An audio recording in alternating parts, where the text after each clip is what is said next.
Mtazamaji wa Rai TV pamoja na Mabale Online TV, niko na Yusufu Rai.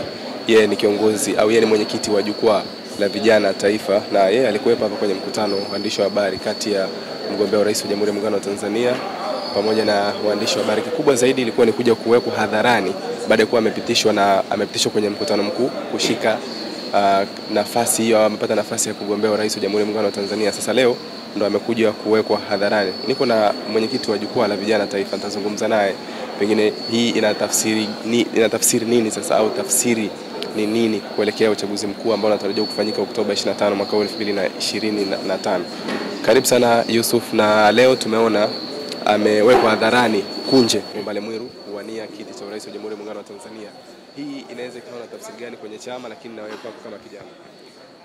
Kwenye chama naweza kusema kwamba ni sasa tunakwenda kufanya kazi kubwa, kwa sababu Kunje Ngombale Mwiru ni mtu ambaye wanamfahamu, lakini pia ametoka kwenye familia ambayo ilikuwa kwenye familia kwenye serikali, na unaweza kukumbuka kwamba Kingunge Ngombale Mwiru ambaye Kunje Ngombale Mwiru ni babu yake. Kwa hiyo ni familia ambayo inaijua nchi, inaijua serikali. Tunafahamu mzee marehemu Kingunge Ngombale Mwiru alidumu kwenye muda mrefu kwenye serikali. Kwa hiyo na siku zote unafahamu kwamba babu huwa mara nyingi anawarisisha wajukuu zake. Kwa hiyo sisi kama chama tunaamini kwamba Kunje ni chaguo sahihi, kwa sababu kuna vitu vingi ambavyo alivipata kwa babu yake Ngombale Mwiru, ambaye tunasema ni moja ya wazee ambao walipambania taifa letu la Tanzania. Kwa hiyo kwa tukio la leo tunasema kwamba tunawasha taa kwamba baada sasa ya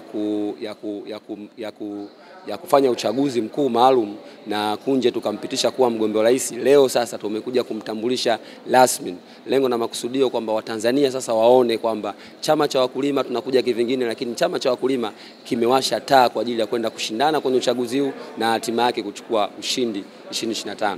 Anasema kwamba serikali yake kama atapata nafasi hiyo, au kama kura zitatosha na kutangaza kuwa rais wa Jamhuri ya Muungano wa Tanzania, ataunda serikali ya mchaka. Na pengine wewe unakaa zaidi na vijana na kuzungumza nao, pengine unaweza ukawafikishia message gani kutokana na mkutano wa siku ya leo? Na kiongozi amesema kwamba serikali yake itakuwa ni ya mchaka. Ninachoweza kuambia vijana ni kwamba serikali ya chama cha wakulima ambayo itakuwa chini ya Kunje Ngombale Mwiru, kama alivyosema hapo awali, ni serikali ya mchaka. Kwa hiyo mimi niwaambie tu vijana kwamba Kunje anakuja, anataka nchi ifanye kazi, watu wafanye kazi, waongeze vipato vyao ili tukuze uchumi wa Tanzania. Kwa hiyo na uchumi wa Tanzania unakuwa kwa kundi kubwa la vijana. Kwa hiyo anawasha taa kuonyesha kwamba vijana sasa ni wakae sasa wazi kupokea fursa, kuzitafuta fursa, kuzitumia fursa, kwa sababu kazi anayosema yeye maana yake ni watu wafanye kazi, kwa maana yeye ataonyesha njia, atawaleta wawekezaji, watatengeneza viwanda, atahamasisha kilimo, atahamasisha watu wafanye kazi, sekta binafsi waajiri vijana, lakini pia serikali pia watatoa ajira, kwa maana ya chama cha wakulima itapokuwa madarakani. Maana yake sasa nawaambia vijana wenzangu kwamba sasa ni wakati sahihi wa kuwa karibu na chama cha wakulima, kwa sababu ndio inaonyesha chama ambacho kinaenda kushinda. Kwa hiyo kwa mazingira ambayo ameyazungumza bwana mgombea, tuna imani kabisa vijana, na mimi niwaambie vijana wenzangu kwamba tumuunge mkono, kwa sababu ameonyesha nia ya kwenda kuweka mchaka, na mchaka ufanywe na wazee, mchaka unafanywa na vijana. Kwa hiyo vijana wakae tayari, wampokee Kunje Ngombale Mwiru aweze kuwa mshindi wa kiti cha urais. Kuna baadhi ya video zilikuwa zinasambaa kwenye mitandao ya kijamii zikionyesha ilikuwa ni mkutano wa vijana wa Chama cha Mapinduzi CCM, wakiwa wanasema tunahitaji mabadiliko, sera au misingi ya chama cha wakulima ni mabadiliko, ni lazima. Pengine sasa hii unaweza ukajipatia wafuasi kiasi gani, kwa sababu huyu ni kijana, bado na nguvu, na amesema yeye anahitaji mchaka. Na tumeona kwenye Chama cha Mapinduzi wa vijana wakiwa wanasema tunahitaji mabadiliko. Hii inaweza ikawatia nyinyi nguvu kiasi gani kuelekea uchaguzi mkuu? Sisi kwanza tumefurahi kuona vijana wa Chama cha Mapinduzi wanaimba wimbo na video zimetembea kwamba wanahitaji mabadiliko, kwa sababu vyama vyote vya siasa 19 vyenye usajili wa kudumu hapa nchini, chama ambacho slogan yake inazungumzia mabadiliko ni chama cha wakulima. Wengine wote huwa wanakopi sema mabadiliko. Ukizungumzia mabadiliko, asili ya mabadiliko ni chama cha wakulima. Kwa hiyo leo tunaamini kwamba kama vijana wa CCM wanadai mabadiliko kwenye chama chao au kwenye serikali ambayo inaongozwa na chama chao, maana yake ni kwamba wameona sasa kuna kitu tofauti kwenye chama chao.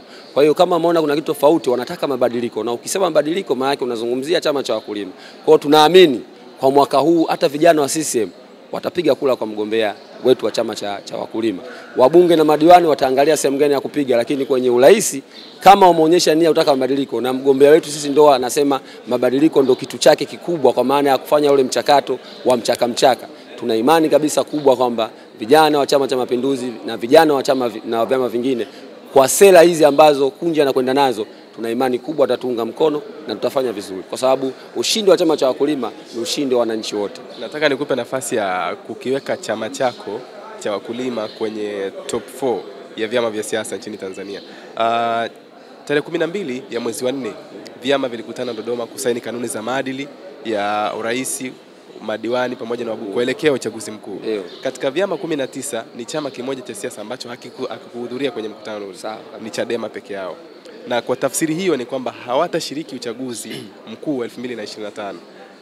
Sasa kuna CCM, wao Chadema hawapo, kuna ACT na wengine.